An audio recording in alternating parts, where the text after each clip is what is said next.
نحمدہ ونصلی علی رسولہ الکریم، اما بعد فاعوذ باللہ من الشیطان الرجیم، بسم اللہ الرحمن الرحیم۔ قال اللہ تبارک و تعالی: ومن يعظم حرمات اللہ فهو خیر له عند ربہ، وقال تعالی: ومن يعظم شعائر اللہ فإنها من تقوى القلوب، وقال النبی صلی اللہ علیہ وسلم: کانت بنو اسرائیل تسوسهم الانبیاء کلما ہلک نبی خلفہ نبی آخر وإنہ لا نبی بعدی سیکون خلفاء فیکثرون۔ وقال النبی صلی اللہ علیہ وسلم: لا تزال طائفۃ من امتی قائمین علی الحق لا یضرهم من خالفهم۔ وقال النبی صلی اللہ علیہ وسلم: ان الزمان قد استدار کہیئتہ یوم خلق السماوات والارض۔ صدق اللہ مولانا العظیم وصدق رسولہ النبی الکریم۔ معزز دوستو، دین اسلام کی جامعیت یہ ہے کہ وہ انسانی زندگی کے تمام مراحل، تمام دائروں، تمام سماجی تعلقات کے حوالے سے ہمیں ایک واضح رہنمائی دیتا ہے، کہیں مجمل اور کہیں مفصل۔ قرآن حکیم نے کوئی شعبہ زندگی ایسا نہیں چھوڑا جس میں ہماری رہنمائی نہ کی ہو۔ ماہ و سال گزر رہے ہیں، ایام و شہور یکے بعد دیگرے آ رہے ہیں۔ ان تغیر پذیر زمانوں، تغیر پذیر اوقات میں ہر لمحے انسان کی ہدایت کے لیے انبیاء علیہم السلام کی تعلیمات موجود ہیں۔ کتاب مقدس قرآن حکیم کا عظیم پیغام رہتی دنیا تک تمام انسانوں کے لیے منارہ نور ہے۔ کوئی زمانہ، کوئی دور، کوئی وقت، کوئی مہینہ، کوئی دن اور کوئی سال ایسا نہیں ہے جب کہ اس مہینے، دن اور ایام کے مطابق اللہ کی کتاب نے انسانیت کی رہنمائی نہ کی ہو۔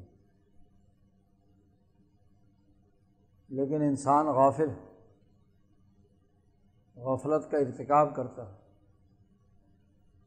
وہ نہ تو دنوں کی قدر کرتا ہے، نہ مہینوں اور سالوں کی۔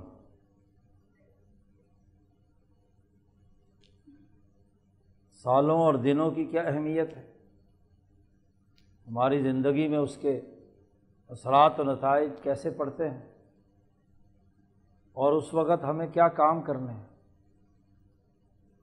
قرآنی ہدایات کو ہم نے پس پش ڈال دیا ہے۔ آج کے دور کے زوال کا بنیادی سبب دین اسلام کی تعلیمات کے بنیادی حقائق سے عدم آگہی ہے، بے شعوری ہے۔ دوسروں کے خزف ریزوں کو تو ہم ہیرے اور جواہرات سمجھتے ہیں، لیکن اپنی اعلیٰ تعلیمات، اپنے ہیرے جواہرات، ان کی نہ حقیقت معلوم ہے اور نہ ہی ان کی قدر و قیمت ہمارے سامنے ہے۔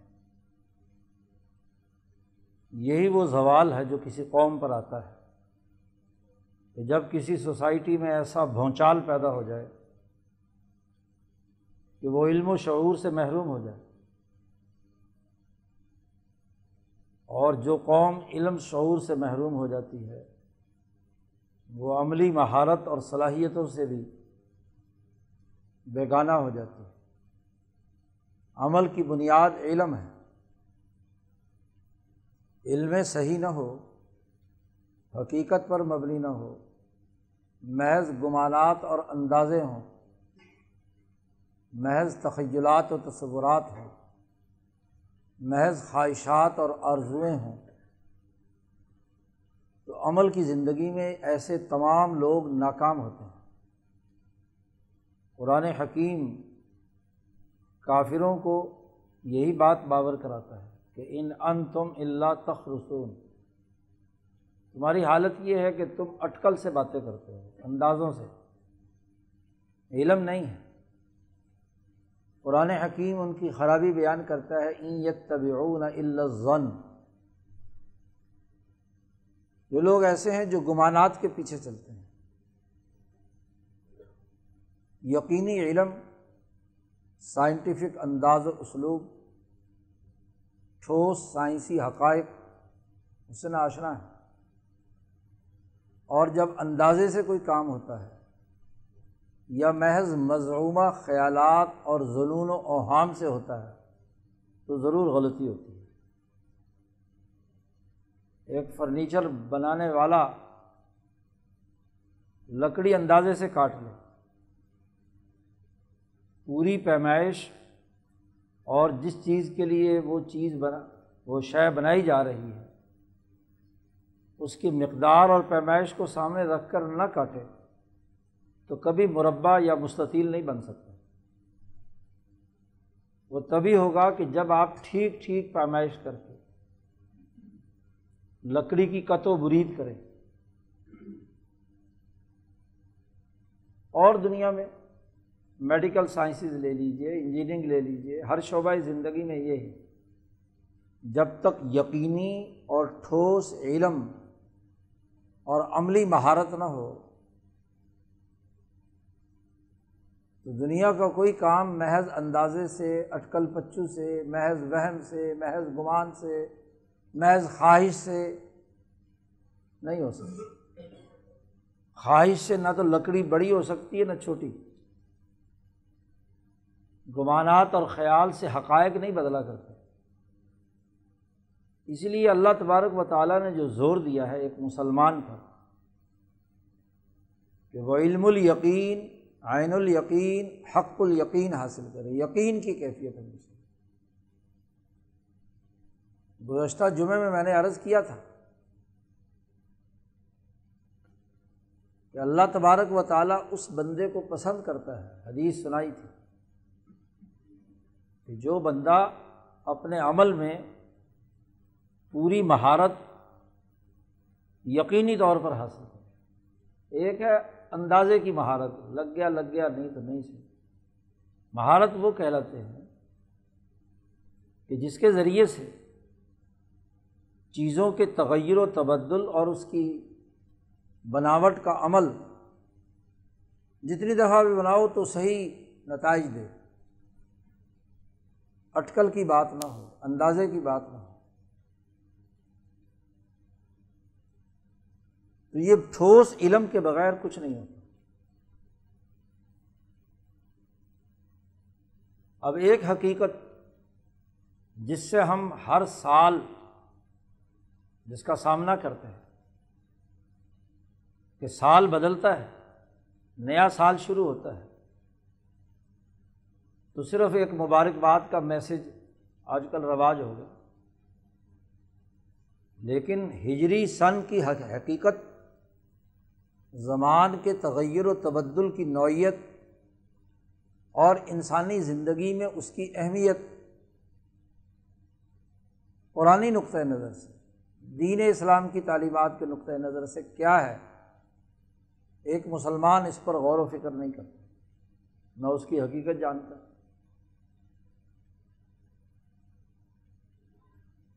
محض اندازے سے بس جی سب مسلمان ہجری سن منا رہے ہیں تو چلو منا لو،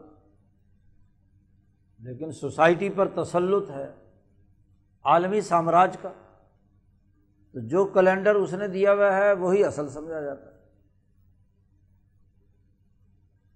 ہجری کیلنڈر کی کیا اہمیت ہے؟ ماہ و سال کے تغیر و تبدل میں بنیادی بات کیا ہے؟ اس حقیقت کو سمجھنے کے لیے ہم عام طور پر تیار نہیں ہیں، اور پھر چونکہ وہ علم و عمل سے عاری مذہبی طبقہ جو صرف مذہبی ٹچ دے کر اپنی اسلامیت ثابت کرنا چاہتا ہے، اس کے غلط کردار یا ناقص کردار کی وجہ سے ایک عقل مند آدمی دین اسلام کی تعلیمات کا جو ظاہری پہلو وہ مذہبی طبقہ بیان کرتا ہے، جس پر زور دیتا ہے، اس سے روگردانی کرتا ہے، تو سمجھتا ہے یہ ایسے ہی بے عمل مولویوں کی باتیں ہیں۔ عقل سے پیدل کسی مذہبی طبقے کا صرف اسلامی ٹچ ہے کہ ہجری سن ہونا چاہیے۔ جب ہم خود اس علمی حقیقت کو سمجھنے کے لیے تیار نہیں ہوں گے تو دوسرا کون اسے سمجھے؟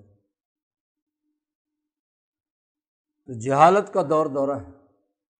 خاص طور پر 200-300 سال کی غلامی نے ہمارے ذہن معوف کر دیے، اپنے ہیروں کی قدر نہیں ہے، اور دوسروں کی بے حقیقت چیز وہ ہمارے لیے بڑی اہمیت رکھتی ہے۔ یہ آیات مبارکہ جو تلاوت کی ہیں،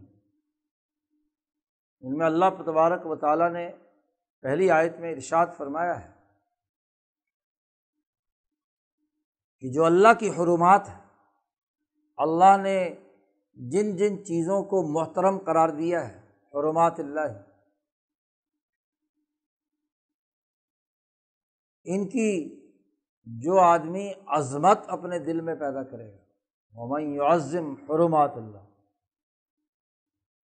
اللہ کی حرام کیا چیزیں، حرمت والی چیزیں، جو ان کی تعظیم کرے گا، فَهُوَ خَيْرٌ لَّهُ عِندَ رَبِّهِ، وہ اس انسان، اس قوم، اس نسل، اس ملک کے لیے اس کے پروردگار کے ہاں اس میں خیر ہی خیر ہے، بھلائی بھلائی۔ انسانی سوسائٹی میں صرف دو پہلو ہیں، یا خیر ہے یا شر۔ خیر نہیں ہے تو شر ہوگا، شر نہیں ہے تو خیر ہوگا۔ اب اللہ پاک نے انسانی زندگی کا خیر، اللہ کی حرمات کی تعظیم، اس کی عظمت، اس کی اہمیت، ان حرمتوں کا لحاظ رکھنا، اس کو خیر قرار دیا۔ دوسری آیت میں اسے شاعر اللہ کہا گیا۔ حرمات والی چیزیں وہ ہیں کہ جو شاعر میں سے ہے، اور شاعر یا شعیرہ مفرد یہ ہے کہ جسے دیکھ کر اللہ یاد آ جائے، اللہ سے تعلق قائم ہو جائے۔ کائنات کا عالمگیر نظام جو شہنشاہ مطلق واحد ذات باری تعالیٰ چلا رہی ہے، اس کے پورے نظام، اس نے جو کائنات جس اسلوب میں بنائی، جس طرح سے اس کا ورکنگ ریلیشن شپ ہے، یہاں اشیاء کے درمیان جس طرح عالمگیر نظام ایک عالمی پروگرام میں بندھا ہوا ہے، اس کے ساتھ تعلق قائم کر کے اس کے واسطے سے ذات باری تعالیٰ کی معرفت حاصل کریں، یہ ہے شاعر۔ تو اللہ نے کہا وَمَن يُعَظِّمْ شَعَائِرَ اللَّهِ، جو آدمی اللہ کے شاعر کی عظمت اپنے اندر پیدا کرتا ہے، تو یہ دلوں کا تقویٰ ہے، اس کا متقی ہونا ہے، عدل و انصاف قائم کرنا ہے۔ تقویٰ کی تعریف میں پیران پیر نے کہا ان اللہ یأمر بالعدل والاحسان، یہ آیت عدل و احسان اور انسانیت کی خیرخواہی کا معروف نظام، یہ تقویٰ کی اساسیات ہے۔ غنیت الطالبین میں حضرت نے اس کی تفصیلی تشریح کی ہے۔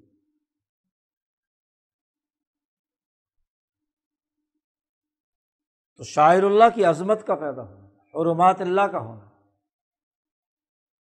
حضرت قتادہ ابن دعامہ رحمہ اللہ تابعی ہیں،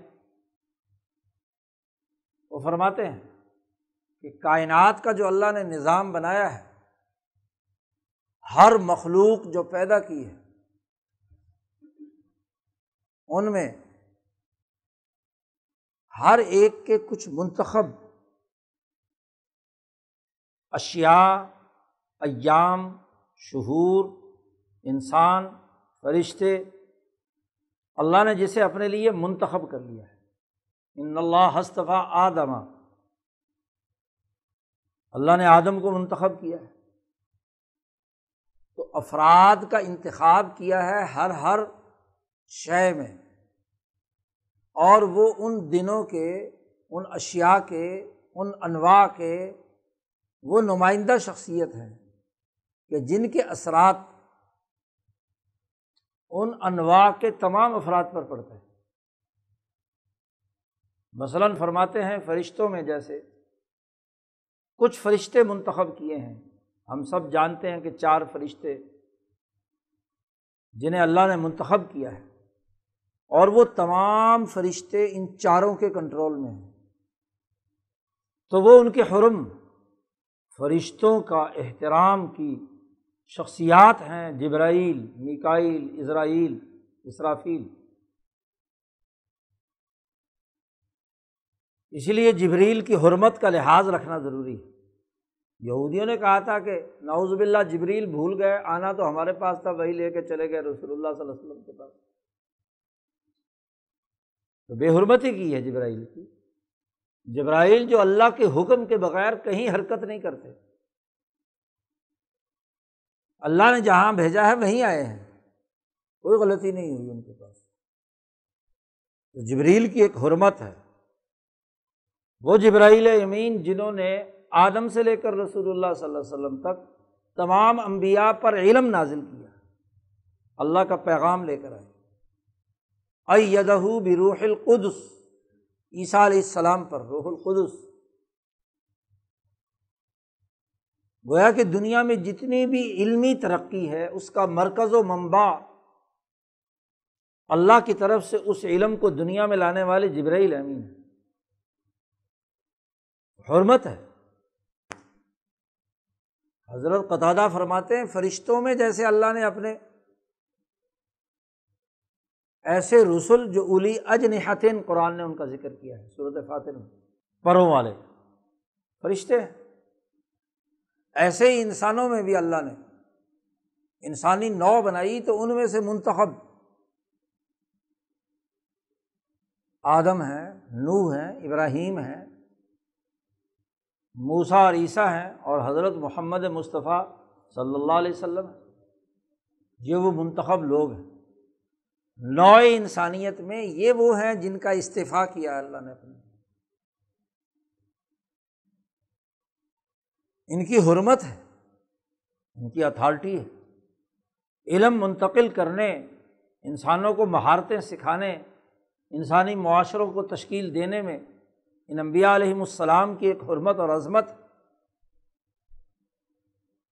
قتادہ فرماتے ہیں ایسے ہی اللہ نے جب آسمان و زمین پیدا کیے تھے،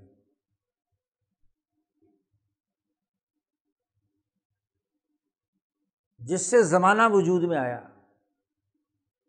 اور زمین یا اس کائنات کی اسپیس وجود میں آئی، زمان و مکان جسے کہتے ہیں، ٹائم اینڈ اسپیس۔ پوری کائنات کے نظام میں یہ 2 چیزیں ضروری ہیں، کوئی نہ کوئی زمانہ ہوگا اور کوئی نہ کوئی اسپیس ہوگی۔ ہر انسان کسی زمانے میں کسی نہ کسی اسپیس میں ہے، عربی میں اسے حیز بھی کہتے ہیں، جو اس کا اصل مقام۔ تو زمان و مکان کے بغیر کوئی شے اس کائنات کے اندر اپنا وجود نہیں رکھتی، ہر چیز کسی نہ کسی زمانے میں ہوگی اور کسی نہ کسی مقام پر ہوگی۔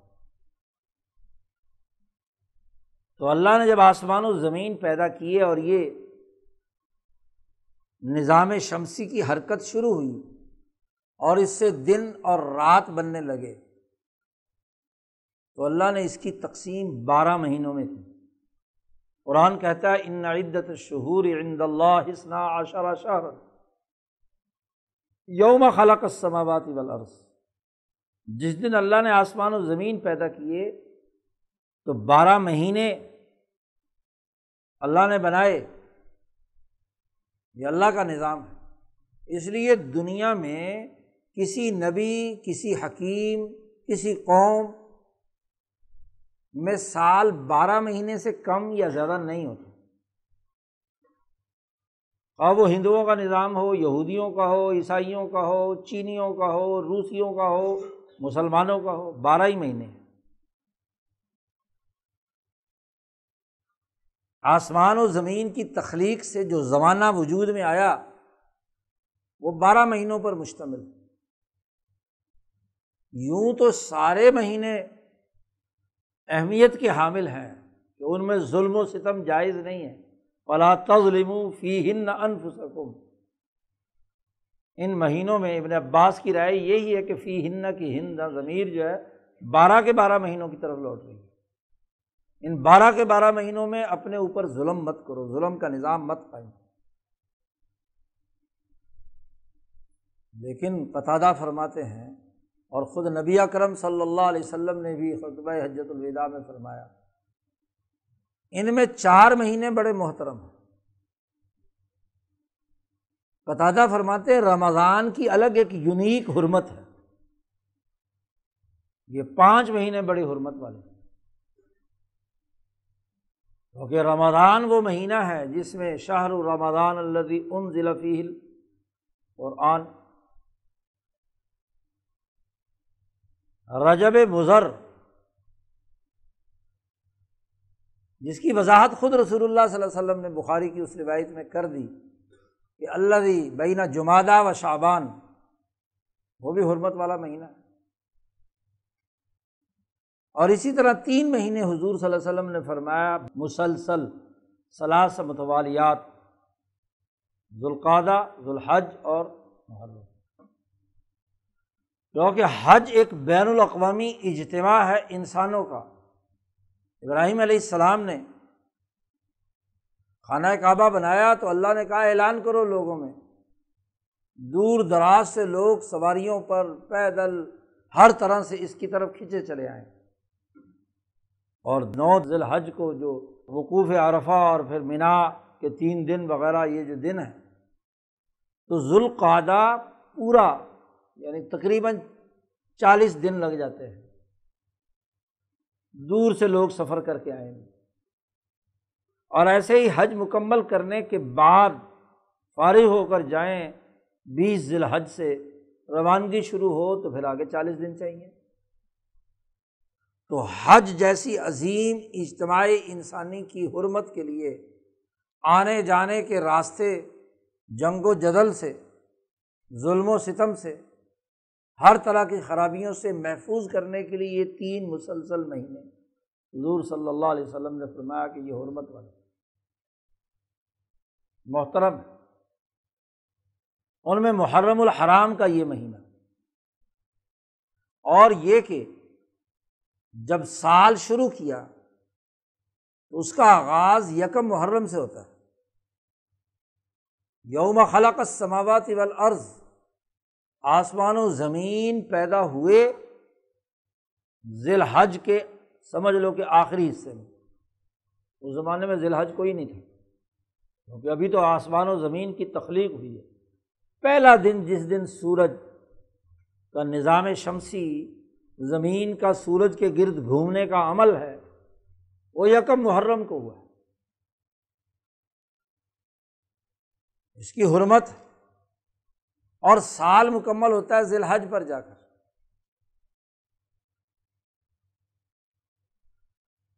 یکم محرم الحرام حرمت والا مہینہ شروع ہوا، اور اس میں عاشورہ کا 10 محرم وہ تاریخی دن ہے جس میں ایک اہم ترین انقلاب برپا ہوا کہ موسیٰ علیہ السلام کی قوم کو فرعون سے نجات ملی۔ یوم آزادی، عاشورہ کے دن کی اہمیت، اور 9-10 ذی الحج یعنی سال کا جو آخری مہینہ ہے اس کی بھی 9-10 تاریخ، یوم النحر اور یوم عرفہ۔ تو سال کا آغاز اور سال کا اختتام دونوں حرمت والے مہینے، ذی الحج بھی اور محرم الحرام بھی، اور جو ان حرمت والے مہینوں کا احترام اپنے اندر پیدا کرے گا، من یعظم حرمات اللہ، یہ شاعر میں سے ہے، حج بیت اللہ شاعر میں سے، آنے جانے والے حاجیوں کا احترام، ولا رفث ولا فسوق ولا جدال فی الحج، کوئی رفث، کوئی جنسی خواہش اور تعلقات، کسی قسم کا گالی گلوچ، کسی قسم کا لڑائی جھگڑا دنگا فساد ان مہینوں میں کرنے کی اجازت نہیں۔ امن کے مہینے، حرمت کے مہینے، احترام کے مہینے۔ تو قتادہ فرماتے ہیں کہ یہ تمام 12 مہینوں کے سال کا اول اور آخر، یہ مہینوں میں سب سے بڑے مہینے حرمت والے ہیں۔ جیسے انبیاء کا مقام ہے باقی انسانیت کے مقابلے میں، ایسے مہینوں، دیگر مہینوں کے مقابلے میں رمضان جو درمیان میں ہے اور اول آخر یہ مہینے حرمت والے مہینے۔ اسی طرح فرماتے ہیں جب دن مقرر کیے تو ان دنوں کا سید الایام جمعۃ المبارک، یہ حرمات میں سے ہے، یہ شعائر میں سے ہے۔ اوقات میں سے سب سے بہترین وقت تہجد کا، یا 5 نمازوں کے جو اوقات ہیں، جن اوقات میں اللہ کی طرف سے اس کرۂ ارض پر ایک خاص روحانیت نازل ہوتی ہے، فجر کی نماز میں، ظہر کی نماز میں، عصر کی نماز میں، مغرب کے وقت اور عشاء کے وقت، جس کی تفصیلات امام شاہ ولی اللہ نے حجت اللہ البالغہ میں بیان کی ہیں۔ تو یہ اوقات میں سے محترم اوقات، اسی لیے ان میں نماز پڑھنے کا حکم دیا۔ تو ہر شے کی حرمت۔ اسی طریقے سے قتادہ فرماتے ہیں یہ تو سب زمانے سے تعلق ہے، مقامات، ان میں اللہ کی مساجد، ان کی حرمت مقدس ہے، تعلیم کا مرکز ہے، تربیت کا مرکز ہے، سیاست کا مرکز ہے، معاشی نظام کا مرکز ہے، عدالت کا مرکز ہے، جیسے مسجد نبوی تھی۔ تو اللہ کی مساجد وہ مقامات ہیں، وہ مواضع ہیں، اور خاص طور پر وہ 3 مسجدیں، بیت المقدس، بیت اللہ الحرام اور مسجد نبوی۔ تو یہ حرمات کا ایک سرکل پورا اللہ پاک نے بنایا ہے۔ جتنی اشیاء بھی دنیا میں پیدا کی گئی ہیں، ان تمام کی جو محترم شخصیات یا اشیاء یا ایام یا اوقات یا ماہ و شہر، ان کی حرمت ہوگی تو جو نظام ذات باری تعالیٰ نے اس پوری کائنات کا قائم کیا ہوا ہے اس کے ساتھ وابستہ بھی ہے۔ دنیا میں ہر حکومت اپنی اتھارٹی کو محفوظ رکھتی ہے، اور اس کے لیے ہر ایک کی ایک حما ہوتی ہے، اس کا سیکورٹی زون ہوتا ہے، اس کی محترم چیزیں ہوتی ہیں۔ کسی سوسائٹی میں عدالت کی توہین ہو تو حکومتی ریٹ ختم ہوتی ہے، حکومتی اتھارٹی کو چیلنج کرے، ریٹ کو چیلنج کرے تو وہ حکومت تو کچھ نہیں ہے، وہ انتظامیہ ہو یا مقننہ ہو۔ ہر ایک کی اپنی حرمت۔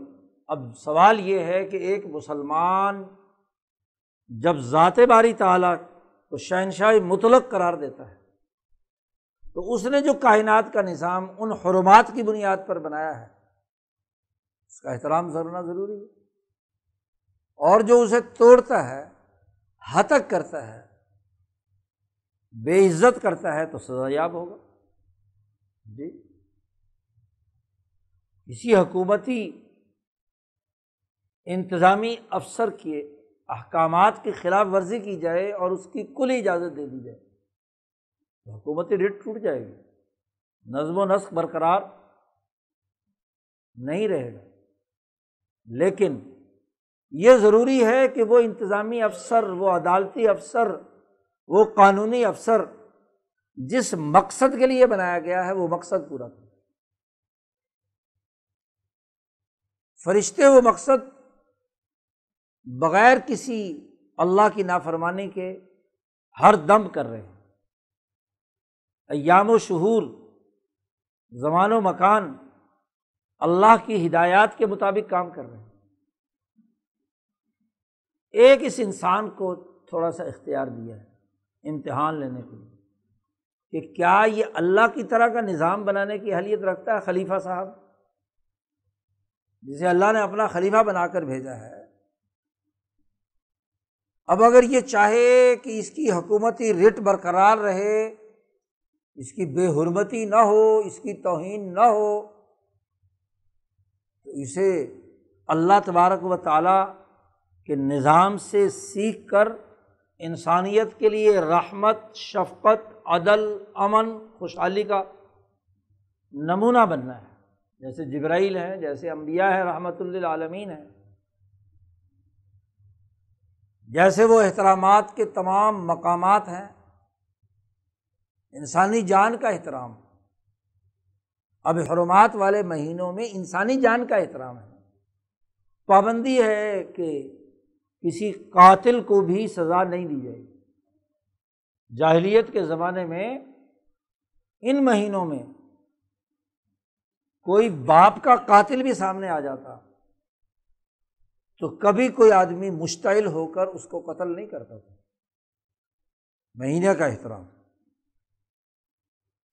تو حرمت تو اس کی ہوتی ہے جو انسانیت کا احترام کرے، اور جو انسانیت کا احترام نہ کرے اور کہے کہ جی میری حرمت جو ہے نا وہ پامال نہیں ہونی چاہیے، انسانوں کے ووٹ کا احترام نہ کرے، انسانوں کی جان کا احترام نہ کرے، انسانوں کے مال کا احترام نہ کرے، اور وہ کہے کہ جی میری اتھارٹی کو کوئی چیلنج نہ کرے۔ اتھارٹی ہے کس لیے؟ عدل کے لیے، انصاف کے لیے، انسانی حقوق کی ادائیگی کے لیے۔ ایک انسان اپنے جیسے انسان کو اپنا انتظامی افسر مانتا ہے، کیا خوبی ہے؟ جبرائیل تو فرشتہ ہے، اس میں بڑی خوبی ہے، اس کا احترام تو کرنا چاہیے۔ نبی کے پاس تو اتھارٹی ہے، احترام کرنا چاہیے، لیکن اپنے جیسے انسان کو آپ عدالتی افسر یا انتظامی افسر یا کوئی عسکری افسر مانتے ہیں تو اس کا مطلب یہ ہے کہ وہ ہماری جان، مال، عزت، آبرو کا تحفظ کرے گا، ہمارے حقوق کی حفاظت کرے گا، ہمیں انصاف فراہم کرے گا، ہمیں امن دے گا، ہمیں خوشحالی دے گا۔ اور اگر وہ ایسا نہیں کرتا تو اپنی حرمت کی بے حرمتی خود ہی کرا رہا ہے نا، اس کی قدر کیا ہوگی، اس کی عزت کیا ہوگی؟ جبر سے کچھ دن عزت کرا بھی لی جائے تو دلوں سے تو عزت نہیں کرائی جاتی۔ اور جو چیز محترم بنتی ہے اس کے لیے بڑا بنیادی قاعدہ اسی آیت میں بیان کیا ہے کہ فَلَا تَظْلِمُوا فِيهِنَّ أَنفُسَكُمْ، ان مہینوں میں انسانوں پر آپس میں ایک دوسرے پر ظلم مت کرو، یعنی حرمت اس کی ہے جو ظلم کا نظام قائم نہ کرے۔ جو ظلم کا نظام قائم کیے ہوئے ہے اس کی حرمت کس بات کی، اس کی حیثیت کس بات کی؟ حرمت ملی ہی اس لیے ہے کہ ظلم کا نظام قائم نہ ہو۔ سورۃ برات کی آیتیں ہیں، اور اللہ نے دوسرا حکم آگے جا کر دیا، وَقَاتِلُوا الْمُشْرِكِينَ كَافَّةً، کہ جو اس سسٹم کو نہیں مانتے، اس اتھارٹی کو تسلیم نہیں کرتے اور اس کے مقابلے کی ایک اتھارٹی بنانا چاہتے ہیں، کفر اور ظلم کی، تو ان کے ساتھ مقابلہ کرو۔ حرمت کا تقاضا تو یہ ہے، اگر ضرورت پیش آتی ہے سوسائٹی میں ظلم کے نظام کو ختم کرنے کی اور اس کے لیے قتال کی نوبت بھی آ جائے تو لڑو ان سے، کیونکہ وہ مشرک یا وہ ظالم سوسائٹی کے لیے کینسر کی حیثیت رکھتے ہیں، اور کینسر جب بن جائے کسی سوسائٹی میں، ایسے درندہ صفت لوگ حکمران بن جائیں، ایسے خواہش پرست جو چیرنے پھاڑنے والے لوگ ہیں وہ حکمران بن جائیں۔ شاہ صاحب نے جن کے لیے لفظ استعمال کیا ہے کہ رائے جزی، بڑی پست اور سطحی قسم کی رائے رکھنے والے، وسیع النظر رائے کلی نہیں ہے ان میں، قاتلوا المشرکین کافۃ کما یقاتلونکم کافۃ۔ اور یہ بات بھی اچھی طرح سمجھ لو کہ وَاعْلَمُوا أَنَّ اللَّهَ مَعَ الْمُتَّقِينَ، جان لو کہ اللہ تعالیٰ متقی لوگوں کے ساتھ، جو عدل کرتے ہیں، جو احسان سے کام لیتے ہیں، جو فحشاء اور بغض اور منکرات سے روکتے ہیں، جو عزیز و اقارب اور رشتہ داروں کے حقوق ادا کرتے ہیں، وہ متقی ہیں۔ تو ایک مکمل نظام بیان کر دیا۔ اب آپ اندازہ لگائیے کہ قرآن حکیم نے یہ جو حرمات کے مہینے، یہ جو شعائر والی تمام چیزیں متعین کی تھیں، مسلمانوں کے 1200 سالہ دور میں، حکمرانی کے زمانے میں یہ حرمتیں قائم تھیں، ان کا احترام تھا، عدل و انصاف کا نظام تھا، انسانی حقوق ادا کیے جاتے تھے۔ لیکن جب سے مسلمان غلام ہوا اور غلامی کے زمانے میں ان حرمات کی توہین کر کے ڈیوائیڈ اینڈ رول کی سیاست کا شاخسانہ یہ بنا کہ خود مسلمانوں میں لڑائی شروع کرا دی۔ محرم کا مہینہ جو احترام کا مہینہ تھا، وہ پچھلے 100 سال سے لڑائی کا مہینہ بن گیا، قتال کا مہینہ بن گیا۔ یکم محرم سے پہلے ہی انتظامیہ کے ہاتھ پاؤں پھول جاتے ہیں، ڈی سی، اے سی، پولیس، سیکورٹی فورسز پریشان ہوتی ہیں کہ جی محرم آ رہا ہے، مولویوں کو بلاتی ہیں، شیعہ ذاکروں کو بلاتی ہیں، فلانے کو بلاتی ہیں، انتظامیہ کے لوگ بھاگ دوڑ کر رہے ہوتے، بے خدا کا کوئی لڑائی جھگڑا نہ ہو جائے۔ حالانکہ لڑائی جھگڑا بھی خود پیدا کیا، انگریز ڈی سیز نے باقاعدہ یہ شیعہ سنی جھگڑا کھڑا کیا، تاریخ پوری ہے۔ 1906 میں سب سے پہلے لکھنؤ کا فساد لکھنؤ کے ڈی سی نے کیا، شیعوں کو اکسایا اور ادھر سے کیا ہے سنیوں کو اکسایا۔ 1938 میں کانپور کا فساد انگریز انتظامیہ نے کروایا، ڈی سی صاحب نے پیسے دیے شیعوں کو کہ جلوس نکالو اور سنیوں کے مدرسے کے سامنے سے گزرنا جی، اور سنیوں کو پیسے دیے کہ تم تحریک دفاع صحابہ بناؤ جی، یا ائمہ اہل بیت کی بات کرتے ہیں تو تم صحابہ کے دفاع کی بات کرو۔ تو پہلا دفاع صحابہ کے جلوس کا لائسنس 1938 میں ڈی سی نے یو پی کے بڑے شہر کانپور کے لوگوں کو دیا۔ عجیب بات ہے، مسلمانوں کی ایک جماعت جس میں صحابہ بھی ہیں اور ائمہ اہل بیت بھی ہیں، کیا فرق ہے حضرت علی رضی اللہ تعالیٰ عنہ، حضرت عثمان میں؟ دونوں صحابی ایک جماعت کے وفادار ہیں۔ ان میں تفریق پیدا کر کے ایک فرقہ ادھر بنا دیا، ایک فرقہ ادھر بنا دیا۔ عجیب تماشا ہے۔ حرمت والے مہینے میں کسی قاتل کو، باپ کے قاتل کو قتل کرنے کی بھی اجازت نہیں ہے، اس سے بڑھ کر اور کیا بات ہوگی۔ اور وہاں صحابہ کے نام پر گروپ بن کر سر پھٹول کرتے ہیں، جھگڑا پیدا کرتے ہیں، لڑائیاں پیدا کرتے ہیں۔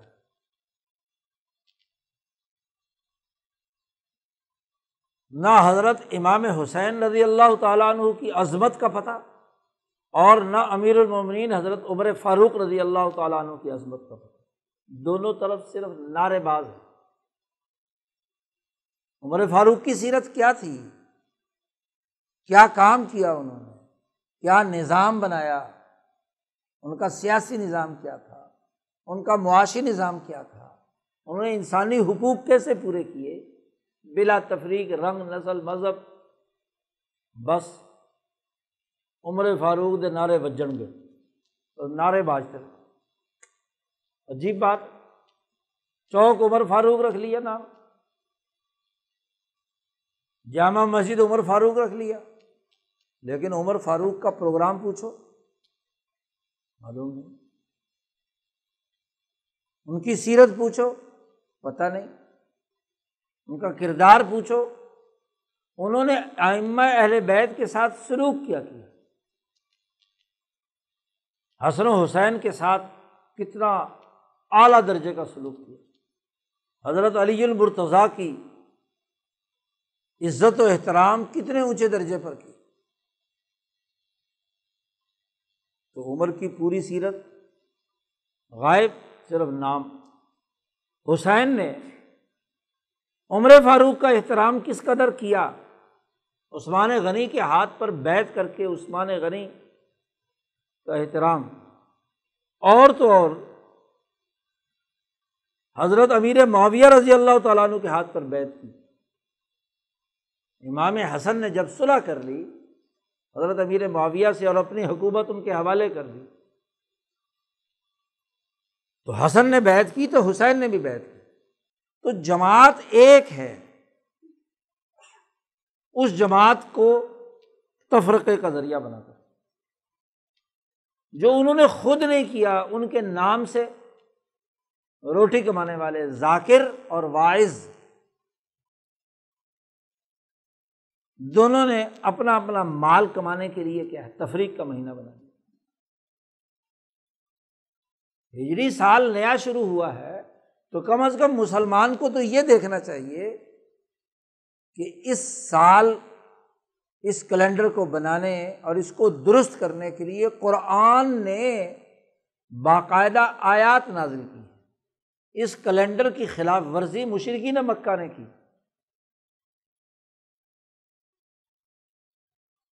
12 مہینوں میں تو کوئی تغیر نہیں کیا، لیکن 12 مہینوں میں کمی زیادتی، ناموں کی تبدیلی، جسے عربی میں نسی کہتے ہیں، قرآن نے کہا انما النسیء زیادۃ فی الکفر، مہینوں کا ہیر پھیر جو ہے یہ کفر میں زیادتی کا سبب ہے۔ نام بدل دیے، اب اس بدلنے کی نوعیت بھی معلوم کرنی چاہیے کہ کیا نسی تھا، اور جو نسی آج آپ بھی کر رہے ہیں۔ معاملہ یہ تھا کہ عربوں میں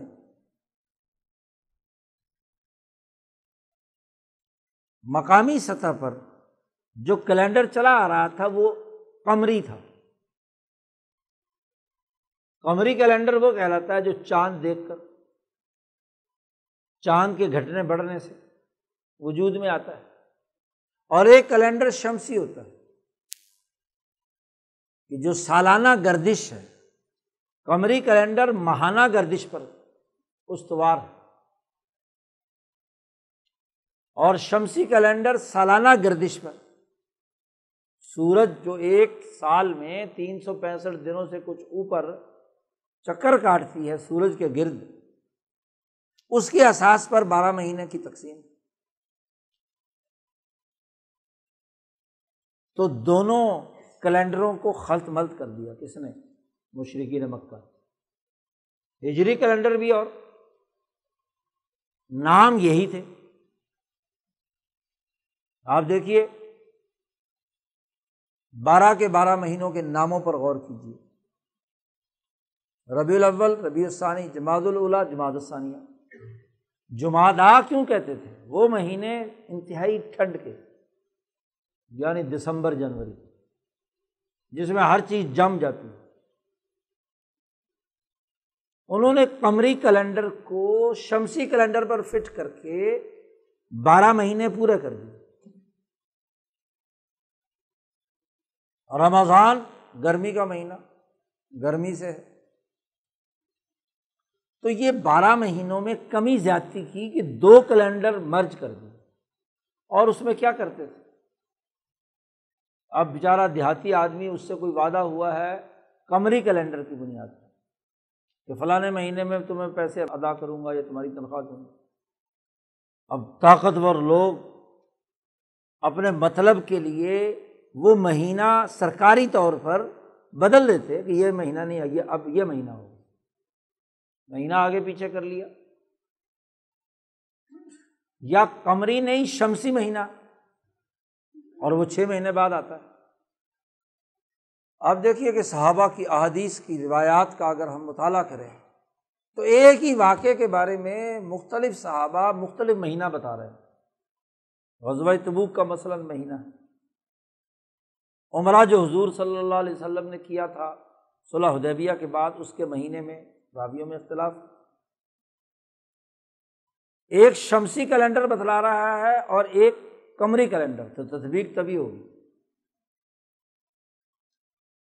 تو کیلنڈر کی تبدیلی استحصال کا ذریعہ تھی طاقتور حلقوں کی۔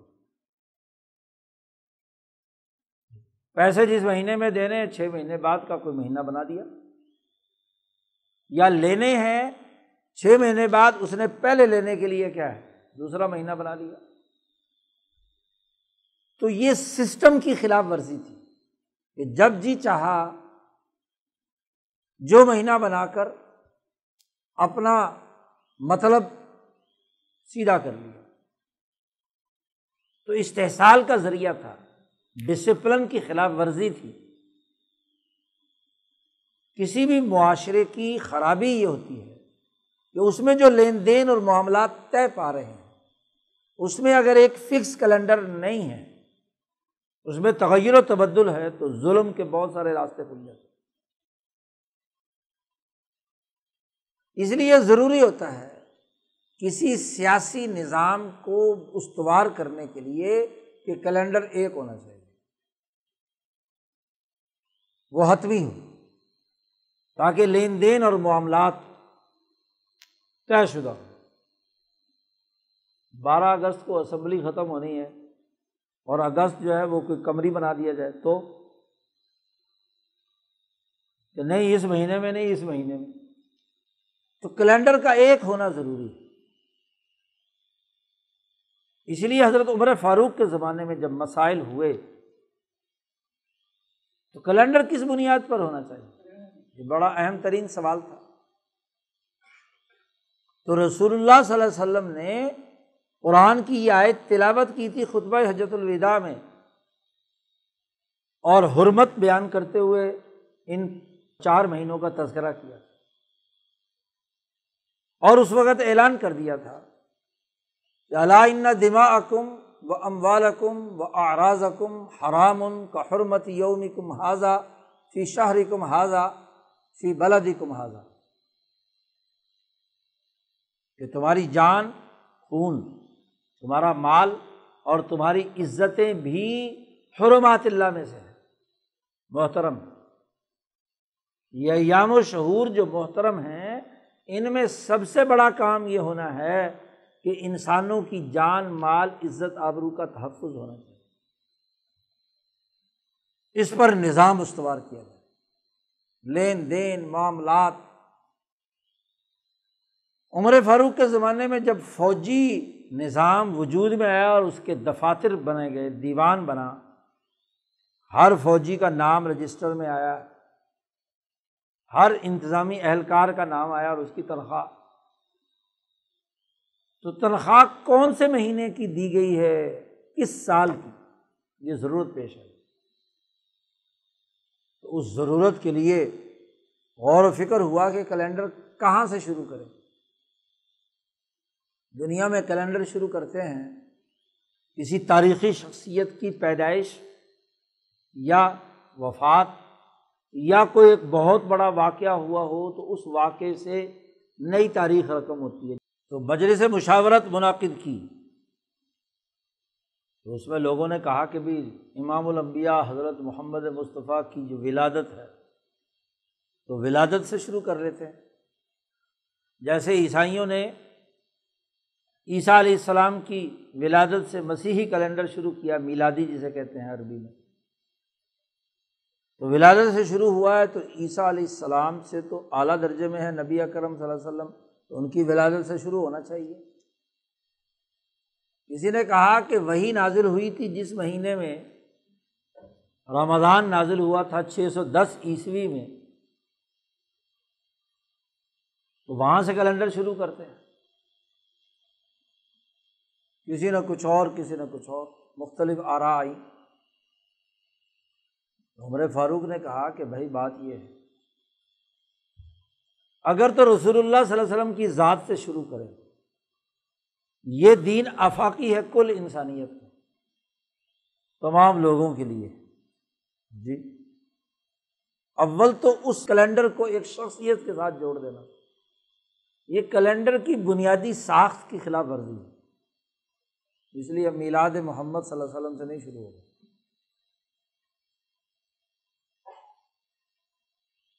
قرآن حکیم کا نزول ہوا ہے تو وہ تو ابھی علم آیا ہے، کیلنڈر ایک انتظامی ضرورت ہے، اور انتظامی ضرورت کا تعلق ریاست سے ہوتا ہے، اتھارٹی سے ہوتا ہے، حکومت سے ہوتا ہے۔ تو تمہاری حکومت کب قائم ہوئی؟ نبی اکرم صلی اللہ علیہ وسلم کی سیرت میں ہجرت مدینہ وہ ٹرننگ پوائنٹ ہے، جب ریاست مکہ سے علیحدگی اختیار کر کے ایک نئی ریاست کی داغ بیل ڈالی ہے مدینہ جا کر رسول اللہ صلی اللہ علیہ وسلم،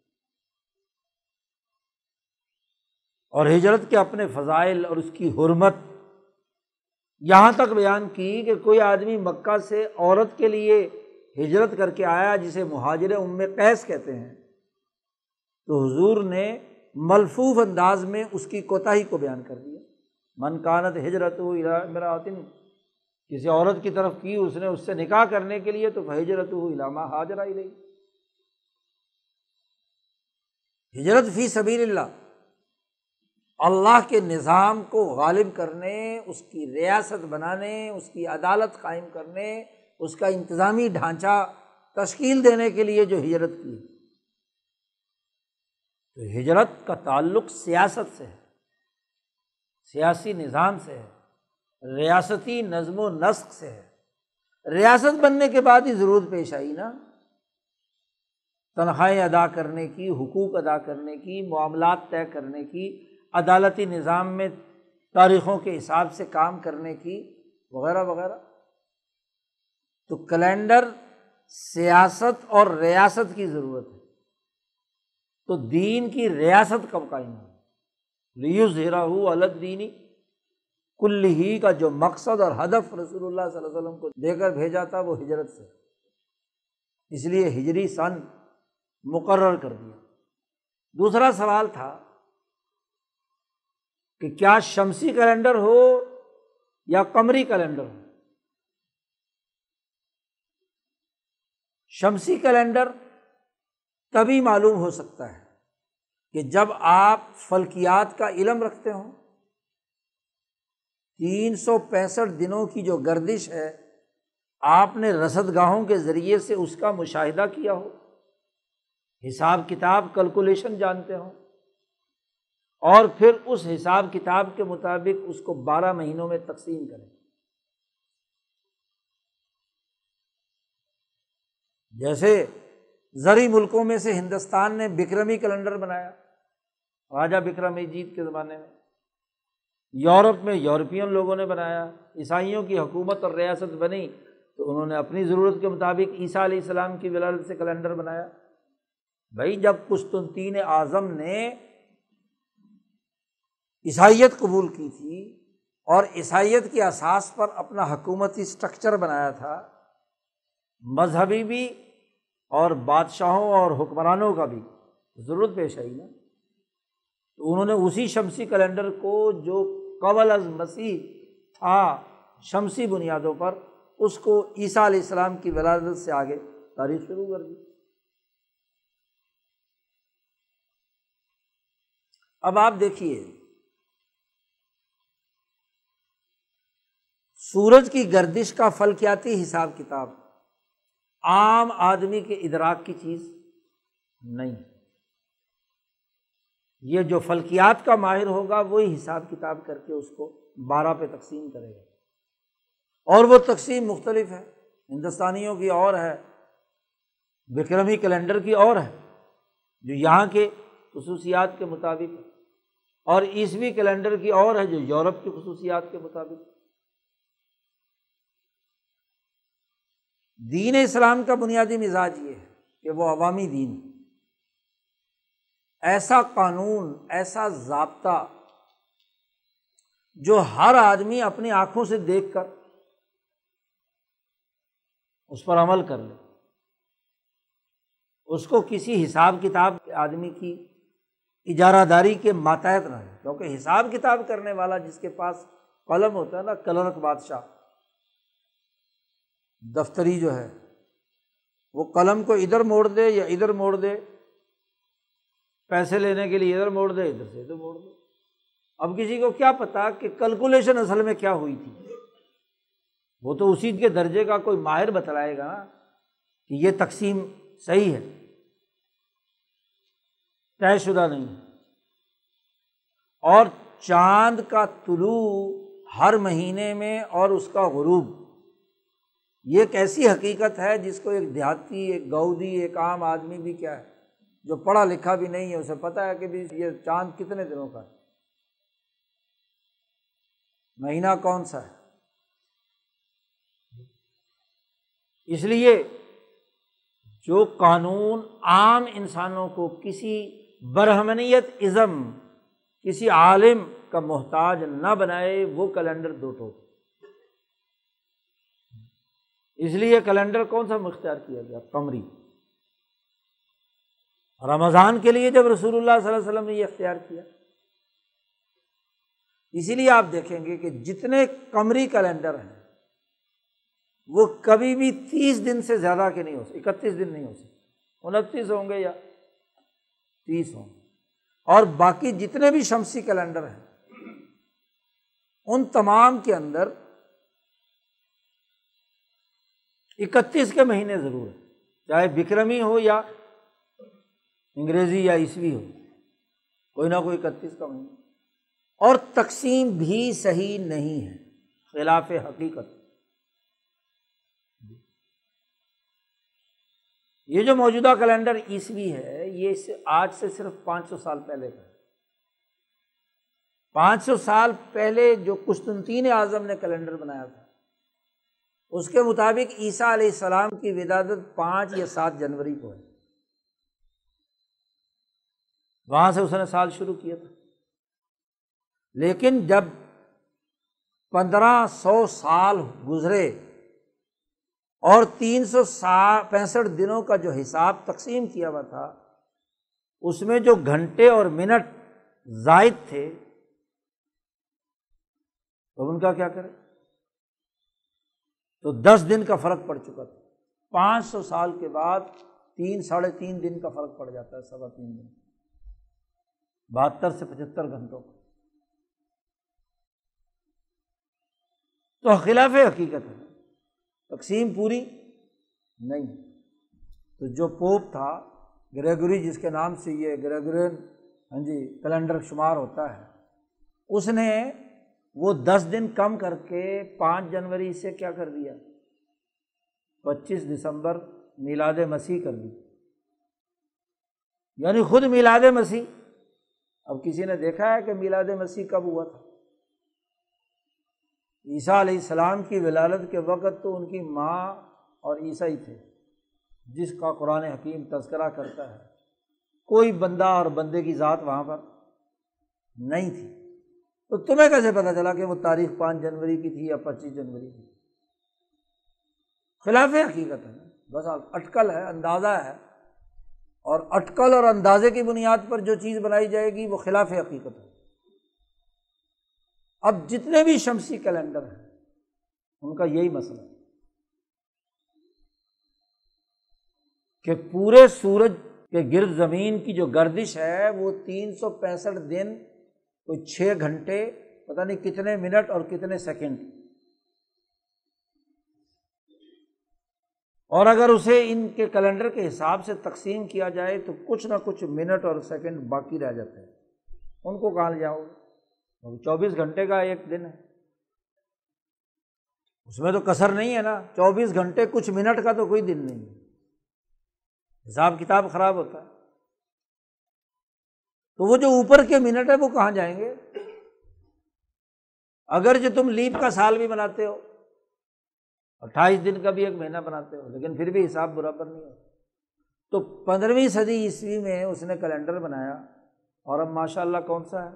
2072 گھنٹے کا فرق پڑ چکا ہے، 500 سال۔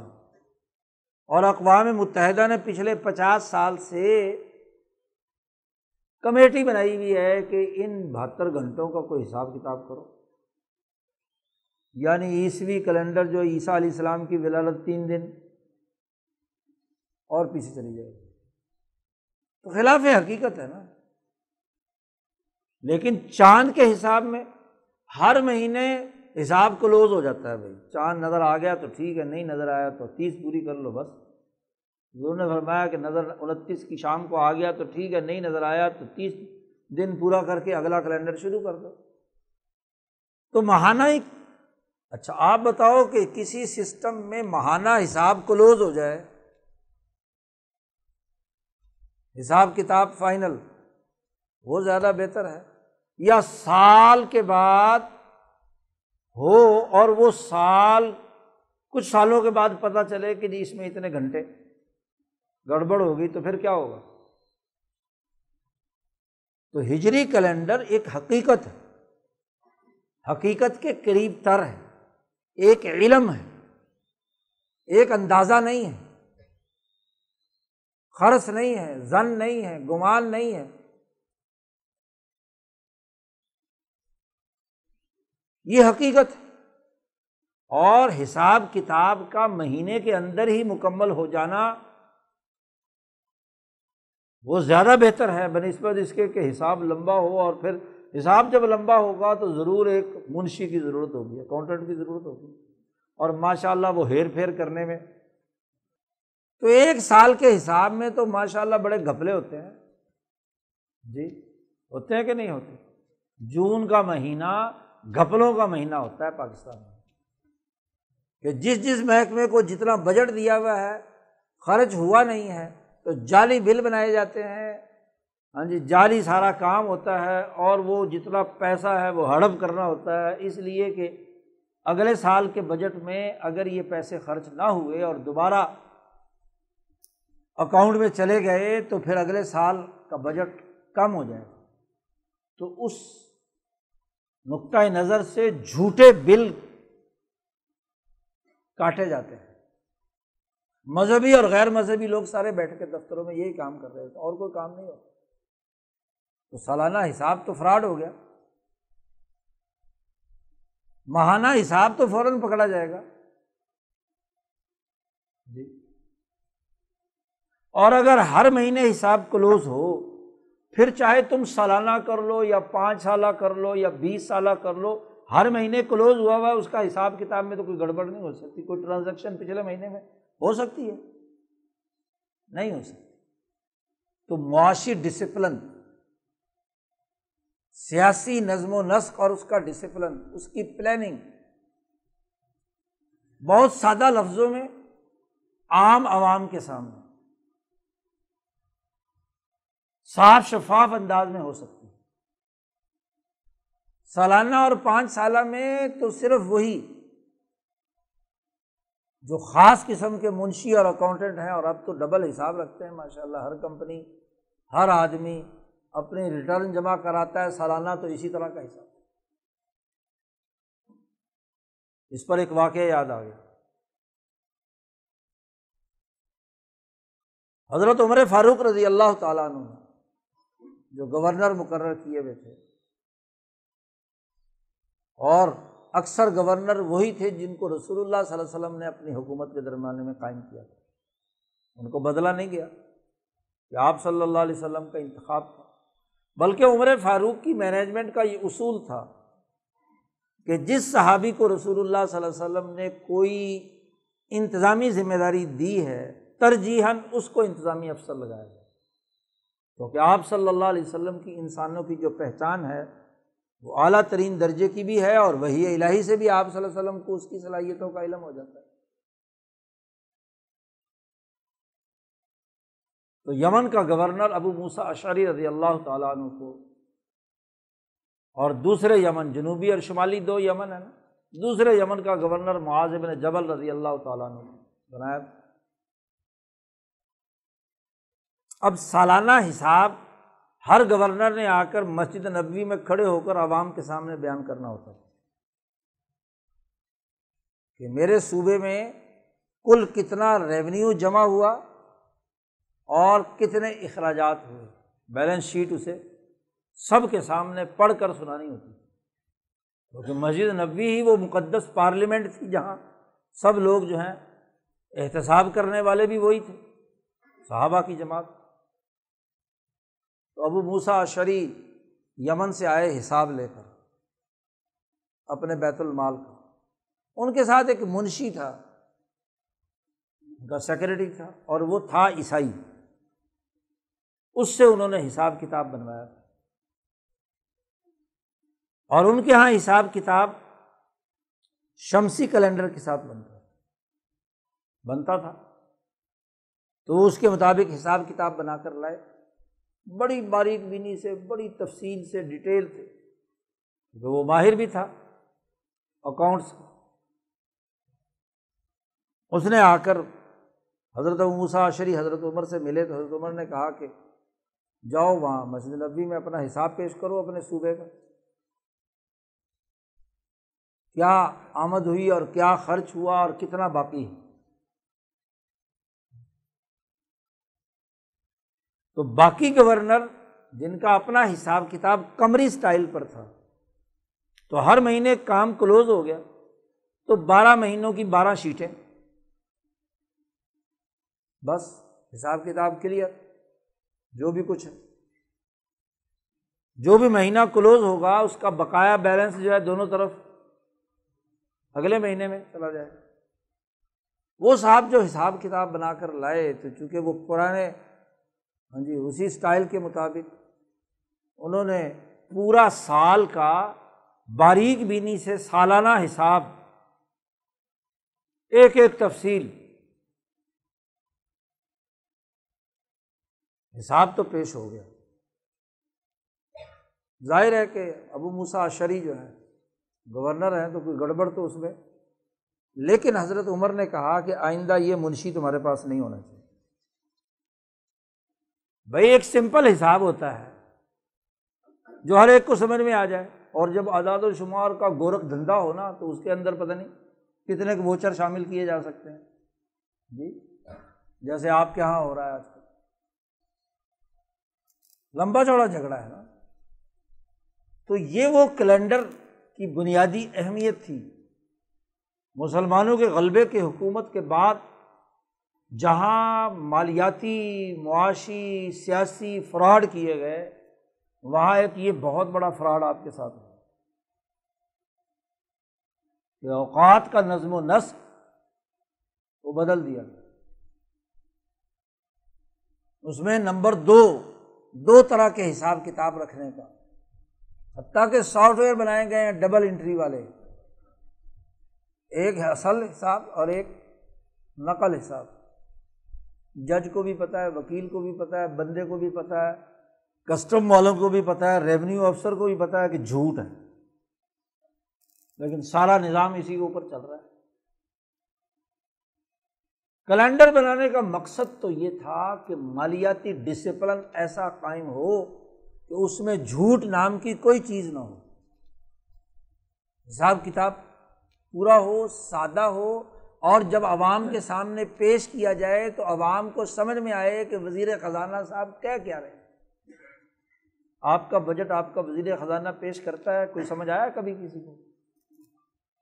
ماہرین معاشیات کو بھی سمجھ نہیں آتا،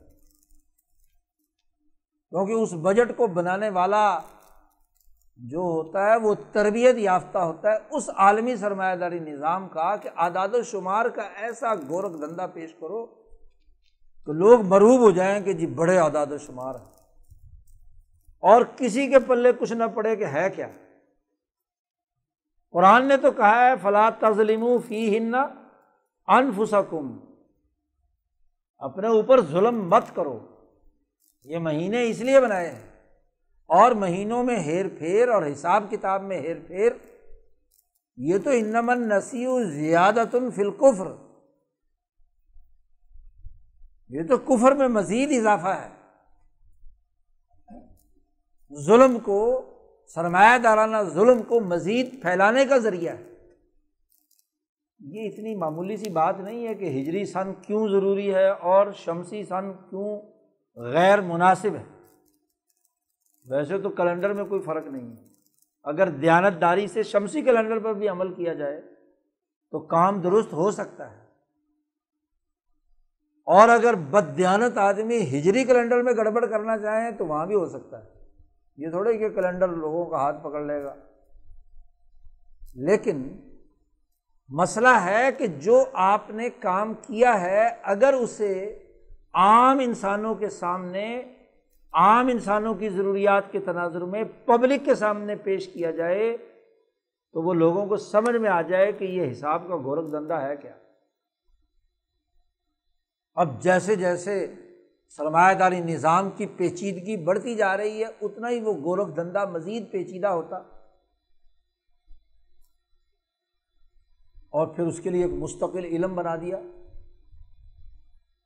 جی، فائنینسنگ کا، آڈٹ کا، اکاؤنٹس کا، اور پتہ نہیں کیا کیا اعلیٰ بلا شعبے بنا کر گورکھ دھندے کو مزید پیچیدہ بنانا ہے۔ حالانکہ سمپل سی بات ہے کہ پیسے آئے کتنے اور خرچ کتنے جی، اور پھر چونکہ نئے نئے فراڈ، مصنوعی طریقے سے پیسہ پیدا کرنے کا عمل جی، اور سب سے بڑی مصنوعیت یہ کہ اصل زر کے مقابلے میں کاغذ کی رسید، ایک کاغذ ہے اس پہ قائد اعظم کی تصویر چھپی ہوئی ہو، دوسرا کاغذ ہے جس پر گاندھی کی تصویر چھپی ہوئی ہو، تیسرا کاغذ ہے جس پر ابراہم لنکن کی تصویر چھپی ہوئی ہو، چوتھا کاغذ ہے جس پر سعودی بادشاہ کی تصویر چھپی ہوئی ہو۔ کاغذ تو ایک ہی ہے بھائی، تصویروں کے چھپنے سے کیا ہوگا جی؟ تو فراڈ در فراڈ پیدا کر دیا۔ دین اسلام کا بنیادی مزاج یہ ہے کہ وہ معاشیات کا معاملہ ہو، ریاست کی تشکیل کا معاملہ ہو، سیاست کی ضروریات ہوں، ان کو عوام کے سامنے ایسے حقائق کے تناظر میں آنا چاہیے جو سب کے علم میں۔ قانون وہ جو پبلک جانتی ہے، سورج چاند کا طلوع و غروب ہر آدمی جانتا ہے کہ نہیں؟ کوئی چھپا کر بتایا جا سکتا ہے کہ چاند طلوع ہو گیا؟ ہمیشہ قانون اور ضابطہ یہ ہے جو عوامی ہو، پبلک کے لیے ہو اور لوگوں کو معلوم ہو۔ یہ قانون چھپا کر رکھنا، علم نہ ہونے دینا۔ انگریزی زبان میں قانون ہے، بیچاروں کو اردو نہیں آتی، پنجابی نہیں آتی، سندھی نہیں آتی، تو یہ سارے لوگ جو ہیں یہ اس انگریزی سے کیا سمجھیں گے؟ کچھ بھی نہیں۔ باریک سی شرائط لکھ کر اس سے دستخط کروا لیتے ہیں، بینک والے بھی، وابڈا والے بھی، کسی اور گیس والے بھی، ٹیلی فون والے بھی، اب بعد میں بندھا ہوا ہے اس کی زبان میں، اس کو قانون ہو اور بڑا سادہ ہونا چاہیے۔ پیچیدہ بنانے کا مطلب یہ ہے کہ اس کے ذریعے سے ایک مقتدر طبقہ مفادات اور مراعات حاصل کرے۔ اب نماز پڑھنے کے لیے اللہ نے جو قانون بنایا گیا سب کو پتہ ہے کہ جی اب یہ زوال ہو گیا ہے، ظہر کا وقت ہو گیا، یہ سورج ڈھل گیا ہے تو عصر کا وقت ہو گیا، غروب ہو گیا ہے تو مغرب کا وقت ہو گیا ہے، صبح صادق طلوع ہوئی، سب نے دیکھا چڑھتی ہوئی، فجر کا وقت ہو گیا۔ کوئی بہام نہیں ہے کسی مذہبی طبقے کی پاپائیت کہ کوئی مولوی کہے کہ جی میری اجارہ داری ہے، فجر کا وقت میں متعین کروں گا، کر سکتا ہے؟ رمضان کوئی مذہبی طبقہ کہے کہ میری پاپائیت ہے کہ میں کہوں گا کہ فلاں مہینے میں روزہ ہوگا، چاند چڑھا سب نے دیکھا۔ تو جو عبادات، جو قوانین، جو عدالتی نظام، جو سیاسی نظام، جو معاشی نظام دین اسلام نے دیا ہے پبلک کے لیے، اس کا قانون اور ضابطہ بھی عوامی ہے۔ یہ وہ بنیادی اساسی اصول ہے۔ غلامی کے ان 300 سالہ زمانوں سے یہ عوامیت ہم سے چھین لی، خواص کا قبضہ کرا دیا ایک مقتدر طبقے کا، اور یہ جملہ ہمارے دماغوں میں انڈیل دیا کہ رموز مملکت خسرواں دانند، کہ جی یہ مملکت کی اور ریاست کے راز کی باتیں ہیں، قومی سلامتی کا مسئلہ ہے۔ کیا مسئلہ ہے قومی سلامتی؟ کسے کہتے ہیں قومی سلامتی؟ اس لیے یہ راز کی بات ہے جو کسی کو بیان نہیں کی جاتی، اور جب وہ راز کھلتا ہے نا 30 سال کے بعد تو پتہ چلتا ہے راز واز کچھ نہیں تھا، کرپٹ طبقے کی کرپشن تھی۔ قرآن واضح طور پر کہتا ہے فَلَا تَظْلِمُوا فِيهِنَّ أَنفُسَكُمْ، ان مہینوں میں ظلم مت کرو، انصاف سے کام لو، عدل ضروری ہے، عوامی مفاد ضروری ہے، اجتماعی مفاد ضروری ہے، مخصوص طبقے کے مفادات کے پیچھے مت بھاگو۔ اب اگر ان آیات کی صریحاً خلاف ورزی کی جائے اور محرم کے مہینے میں امن کے بجائے فساد پیدا کرنے کے لیے مذہبی طبقے، ریاستی طبقے، سیکورٹی طبقے باقاعدہ فسادات برپا کریں، کون نہیں جانتا کہ اس 75 سالوں میں محرم کے مہینے میں جتنے فسادات ہوئے ہیں وہ یہاں کے مقتدر طبقوں کے اشاروں سے ہوئے۔ جی ابھی میں پچھلے دنوں گیا ہوا تھا ادھر گلگت وغیرہ، 1988 میں جو شیعہ سنی فساد ہوا ہے، باقاعدہ اس زمانے کی حکومت انوالو ہے اس فساد کو کرانے میں، سنی مولویوں کو بھی بھڑکانے میں اور شیعہ مولویوں کو بھی بھڑکانے میں، انتظامیہ انوالو۔ آج بچے بچے کو پتہ ہے۔ تو بات یہ ہے کہ یہ فسادات اپنی اجارہ داری، امام شاہ ولی اللہ دہلوی نے لکھا ہے کہ ریاستوں میں جب ایسی صورتحال ہو تو انسانوں کے لیے زندگی بسر کرنا محال بنا دیا جاتا ہے۔ ریاست کی رٹ قائم کرنے کے نام پر عوام کا استحصال کیا جاتا ہے۔ یہ آیات مبارکہ غور و فکر کی دعوت دیتی ہیں، اس مہینے کو امن والا بنانا، ظلم سے بچنا، عدل و انصاف کے مطابق انسانی معاشرے کے حقوق ادا کرنا، یہ آیات ہم سے اس بات کا مطالبہ کرتی ہیں۔ اللہ تعالیٰ دینی حقائق کو درست تناظر میں سمجھنے اور شعوری بنیادوں پر کردار ادا کرنے کی توفیق عطا فرمائے۔ وآخر دعوانا ان الحمد للہ رب العالمین۔